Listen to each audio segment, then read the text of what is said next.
Hello Seekers, welcome to Punneit's Astrology, your one-stop astro channel. Now, yesterday I made a video about Mars and Saturn opposition, and I said that the Sagittarius is one area of life which is getting impacted by the energies of these planets. Let's discuss that in detail. If Mars is in the sign of Virgo, Mars' fourth aspect will fall on the Sagittarius zodiac sign. Then Saturn's 10th aspect falls on Sagittarius zodiac sign. Then Ketu, I consider the aspect of Ketu because aspect is not vision of the eyeballs, it is a planetary thing. It is called field of effect. So Ketu and Rahu also affect 5th house from their own placement. If you observe, Ketu is in Leo, which is 9th from the natural 9th house. So Ketu has a pivotal role in deciding the future of Sagittarius. And not only that, both Venus and Jupiter, the positive and benefic aspect of Jupiter and Venus, also falls on the Sagittarius zodiac sign. So in totality, right now, currently, on an important level, Saturn, Jupiter, Mars and Ketu, 4 major planets, has a direct impact on Sagittarius zodiac sign. Out of this, Jupiter finds Shani and Mangal in Chaturdashi placement. That means 4-10 placement. Jupiter finds Mars 4th from itself, which in turn aspects its own zodiac sign, Sagittarius. And Jupiter finds Saturn 10th from its own placement. That means from Jupiter, if you see, Saturn is 10th in the house of Jupiter. So naturally, Jupiter is one planet that is affected by these energies. It's going to be a technical analysis and breakdown, and I will tell you which zodiac, which areas of the life will be impacted according to your moon sign. I repeat, this is as per moon sign because it is more psychological impact, and also I will give some remedies. So stay tuned till the end so that you get to know more about this unique aspect and effect of planet in a house where none of them are placed. It's a technical analysis, good for astrology students. Stay tuned, subscribe and stay connected because subscription matters the most in this case because that connects you with me. And if you want to take my consultation, you can drop me an email. And if you want to book my Kundli PDF report, which is manual generated by me, where I write astrological remedies for you, you can book Bhagyadeipika. And if you want a comprehensive 300 plus pages system generated report that gives you a peak view, next segment is for that. Check that out. Having a Kundli in your pocket, in your phone, in your tablet will come handy because whenever there is a transit and you are watching such videos, you can directly go to your horoscope and check how it is related to your own horoscope. How is the Dasha Mahadasha right now running in your life? And for that, you can book a Kundli PDF report, which is an elaborate report, a system generated 300 plus pages report, which caters to your need of all the astrology data. It feeds you with not only your basic charts, but also detailed Shodash work chart, divisional charts, all the types of Dasha, Mahadasha, Antardashas, and also an overview of 10 years of your life with current year predictions. This gives you a great guidance and a bird's eye view of your life in the future, how the future holds for you, and you can decide for yourself whether you want to take that step that you are thinking of. So book your Kundli PDF today and keep the destiny in your own hands. You will get a bonus numerology section if you book our detailed Kundli PDF. For more types of PDF reports catering to different yogas, catering to all the 20-year analysis, 10-year analysis, check out the website. So you can book this report from my website or you can drop me an email. Now, Mars is in Uttara Falguni Nakshatra. Saturn is in Uttara Bhadrapada Nakshatra. Jupiter is in Ardra Nakshatra and Ketu is in Purva Falguni. So the planets that are, the nakshatra that are into play are Falgunis, Purva and Uttara, and Bhadrapadas, Purva and Uttara. If you see the nakshatra scheme, Falguni nakshatras are greatly associated with association, friendship, love, marriage, and Bhadrapadas are associated with spirituality, moksha, liberation. Your insight into the world and leaving the material and going more to the spiritual. Actually, the real wealth lies after that in Revati Nakshatra. So Bhadrapadas are very important, and if planets like Saturn and Rahu are in Bhadrapadas, you can understand that this is taking all of us to a very different kind of karmic level. A lot of karmic clearance will happen. And with Ketu in Purva Falguni and Mars in Uttara Falguni, well, Maya is becoming weaker and weaker, and we will see reaction of the Maya, the matrix itself, in case of a lot of people. It's like you are stuck, you want to get out, but some events will happen that will pull you back. Imagine somebody is now going into the path of sadhana, and suddenly there is a nice relationship coming in his or her way. There is a great material growth.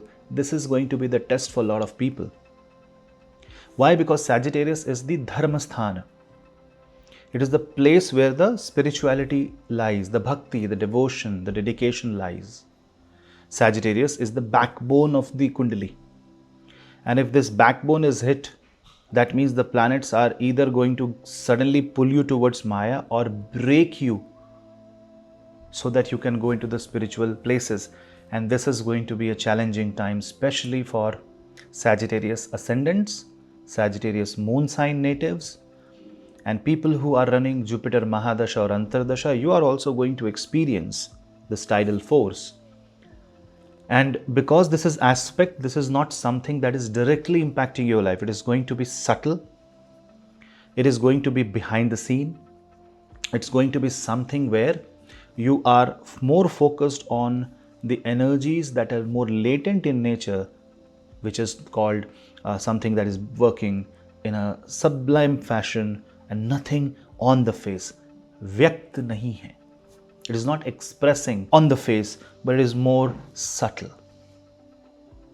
Now, if you observe with Saturn and Ketu, they are in the Shadashtak Yoga. Mars and Rahu are in Shadashtak Yoga. So, I am going to make a very special video drilling down more on people who are running Mars Mahadasha, Rahu Antardasha or vice versa, Saturn Mahadasha, Ketu Antardasha, vice versa, and Saturn Mahadasha, Mars Antardasha, vice versa. So I am going to make 3 videos related to this on my other channel called Sadgamaya. It's because it's going to be short video. Sadgamaya is a channel that I have created for usually anything which is a short content, 2-3 minutes, 4-5 minutes, astrology, healing, vastu, anything. It's more like the right guidance. So do subscribe to that channel also. And with Mars and Saturn opposing each other, the pull on Sagittarius becomes very strong, because not only they are fighting, they are opposite forces. This opposite force has a very different aspect on Sagittarius. Mars 4th aspect means it is a very defensive aspect. Now this means that Mars is going to protect the interests of the dharma, and because it is in Virgo, it is going to do a lot of calculations here. So suddenly you might see dharmic debates, people bringing out the technicalities of Sanskrit, the Shastra, the Vedas, Jyotisham, and trying to decipher new techniques or come to conclusion. And this is a good thing, because in the society, in the Samaj, you will see people rising and talking about the technicalities, and this gives you a great insight into your own culture. But with Saturn retrograde aspecting Sagittarius, 50% of them will have half knowledge. 50% of your own attempts in your life may have to be rolled back. So when Mars is giving you full confidence to move forward, move ahead, Saturn's restriction is definitely going to act as a game changer, as a decider here, because Saturn's 10th aspect falls on Sagittarius. Mars 4th aspect is defensive, Saturn's 10th aspect is karmic, which means Saturn is going to make you act on the Sagittarius area of life. Now for Aries moon sign, this is about dharma, because Sagittarius falls on the 9th house. You are going to work towards your own dharma. You will have questions in your mind, what is right, what is wrong. You will have questions in your mind whether you are following the right direction in your life. So now you are seeking direction. Sagittarius triggers and it unfolds the mysteries, and now you want to question the reality of everything: relationship, marriage, career, your own identity, your own personality, and you want to defend the dharma. And what will happen? For Aries moon sign, you would want to go all out, protect, dharmo rakshati rakshitaha, and you would expect protection to come from the universe. In this case, chanting a Mangal Kavach or Ganapati Kavach will be a very potent remedy. For Taurus, Sagittarius falls in the 8th house. And this means you are going to do a lot of research. Taurus has another impact. You are getting the impact of Saturn's third aspect, Vakra Drishti. And your 8th house is also coming under the impact of Saturn. And this is kind of making you question, do a lot of research. It is very good for people involved in stock trading, speculative analysis. And because Taurus is focused on a lot of research here, you can gain a lot of insights. Sadhana, occult energies will rise. If you're a Gemini moon, this is the 7th house that is getting impacted. So you would want to take control of the circumstance. Now here you will have to be a little careful, because the public image can be impacted because of your own actions. You might feel proud, you might feel that you are the best, and you might impose your knowledge on other people, which is bad. This can affect your marriage and businesses. Take decisions carefully. For Cancer, this is going to be a Sagittarius that falls in the 6th house. Now, this can bring your attention towards health, your lifestyle, your day-to-day activities. But moreover, it wants your attention to be focused on your enemies. What is harming you? What is blocking you? You are going to evaluate that. And people who are in court cases, who are facing challenges, who are facing legal issues, should seek help from a legal consultant and not try to experiment things on their own. Now, doing a Pratyangira Mata Pratyangira Havan by a professional, learned, experienced Panditji is going to help you in the long run. Now, for the Leo, you are having Ketu. And your 5th house is getting impacted. Ketu from your own ascendant aspects the 5th house. And you are the natural 5th house. So this is going to trigger the solar plexus area.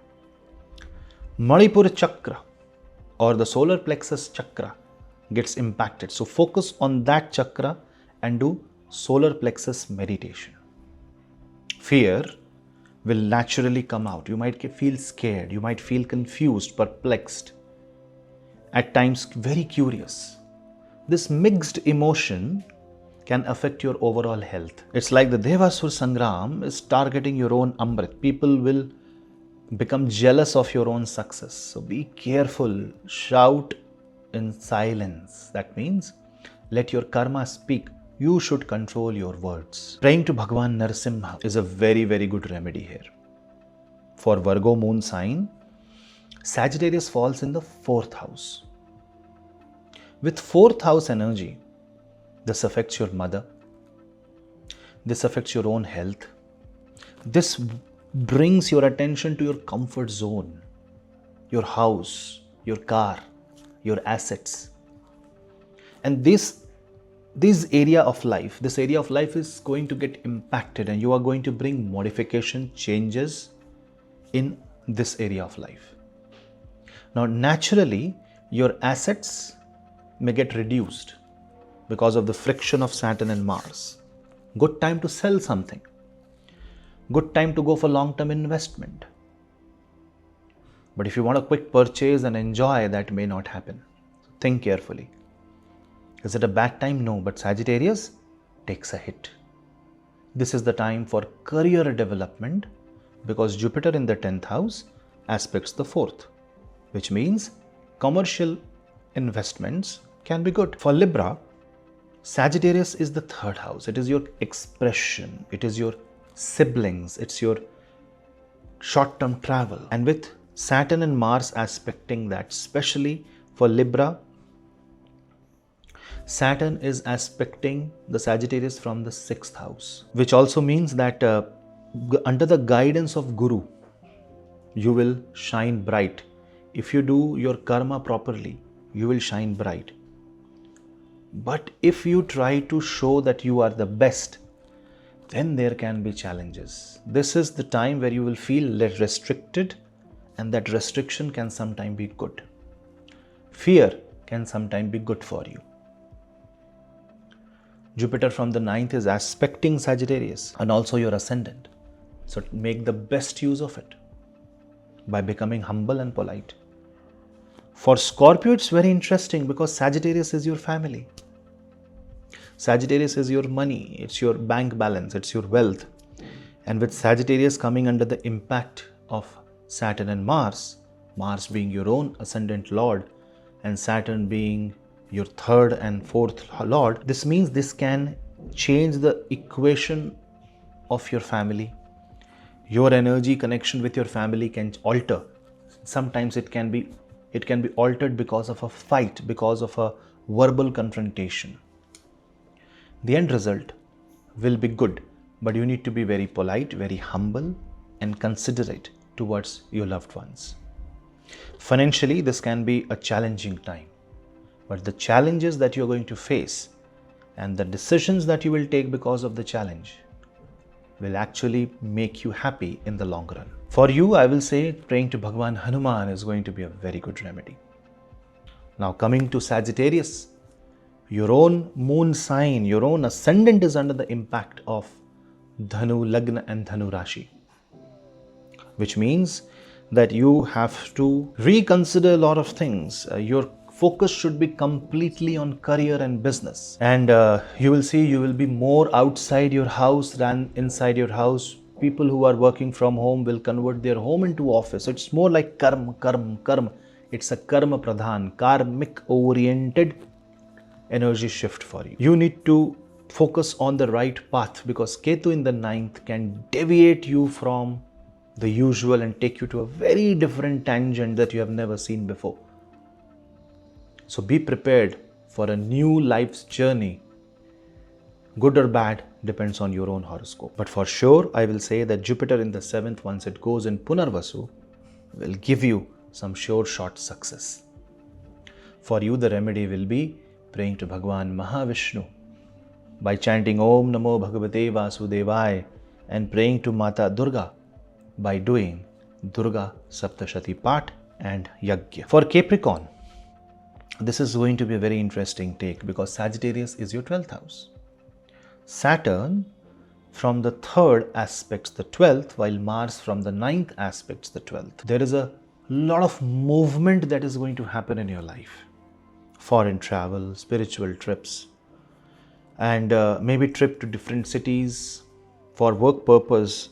That is the theme of this transit, especially when Venus enters the sign of Cancer, your 7th house. But with respect to siblings, with respect to relationship, it can be little challenging. Expenses can rise and you have to fight with the expenses. So you need to figure out whether your expenses are dharmic in nature. That means imagine you have to buy a phone for yourself and you have to buy a laptop for your sister. Maybe you may have to sacrifice phone for yourself and focus on buying laptop for the sister. Just a general example. So be careful there. Donation, dana is going to be the way ahead, and praying to Bhagwan Mahashiv by chanting Kala Bhairavashtakam. We need to pray the Kala Bhairava Swarup of Bhagwan Shiva, and you will see great success. But remember, hoarding shoes is bad idea. If your shoes are getting spoiled, planets are giving an indication. If your feet pain increases or if you get injured in the ankle, the planets are giving you indication, which means whatever you're doing, you need to slow down. Aquarius is going to have a very unique energy shift with Sagittarius. Sagittarius is your 11th house. And you are the Kal Purusha's 11th house, the natural 11th house, which means that this is definitely an era, a time where your income is getting impacted, where your energies related to wealth and wealth generation is getting impacted. This is naturally the time where investments are going to happen, and this is going to lock you for a long period of time. Your social quotient, your social circle will increase, and Jupiter in the 5th will also bless you with child related activity.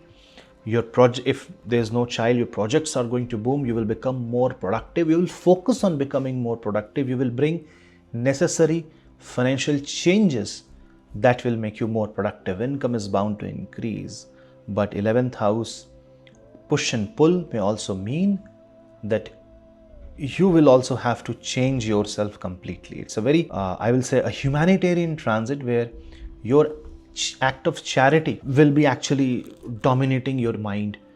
You will feel to donate and give more to other people, and this is the time where people involved in NGOs, Seva, will grow well. 11th house is also about your social circle, so in social circle you might face a little bit of setback or negative feedback. Just relax. Jupiter is there to help you. For you, the recommendation will be doing a Hanuman Yajna or Sudarshan Homam, depending upon your horoscope. You can add these remedies. And for Pisces moon sign, you are in the peak of Sadhesati. And when you're in the peak of Sadhesati, the 10th house gets impacted. That means too much of energy happening, too much of thought process happening, too much of questions running in your mind, too much of push and pull in your career. And your career is going to consume a lot of energy. You would want to act, but because of restrictions, you are unable to perform or act, and this can frustrate you. In fact, this is the time to meditate, focus on duty-bound karma, doing what you are supposed to do, innovating, but not expecting results. For you, the shloka is karmanyevadhikaraste ma phaleshu kadachana. Only focus on karma. Karma yoga becomes your remedy for the next 6 months. Now, definitely this is going to impact your life. Sagittarius is the 9th house. It is the house of dharma. And with energies like this, you are going to see religious or dharmic experimentation, people becoming a little less tolerant in this case. What you have to do is, you have to ignite the dharmic fire within, focus on your internal duty, because dharma means duty, the right path. And with this, you will be able to live a beautiful life. And if you don't know your ascendant, if you're just watching this video, you want to know more about if there is one remedy that you can do that is good for everybody. Maybe you don't know your moon sign, you don't know your ascendant, then that will be Om Gurave Namaha, Om Gurave Namaha, Om Gurave Namaha. Imagine universe as your guru. Wear white or yellow color clothes, face the east, put a chandan or kumkum tilak on your third eye, bring your entire focus on the third eye. If for yogis you can focus with your third eye, you can lift your eyes focusing on the third eye and say Om Gurave Namaha, Om Gurave Namaha, Om Gurave Namaha. Namaste. I am on Patreon, and Patreon is a platform where I will upload interesting videos where you can learn astrology. Connect with me on Patreon and we will grow, and I will give you much more deep insights on Vedic astrology, and lot more secrets will be shared there.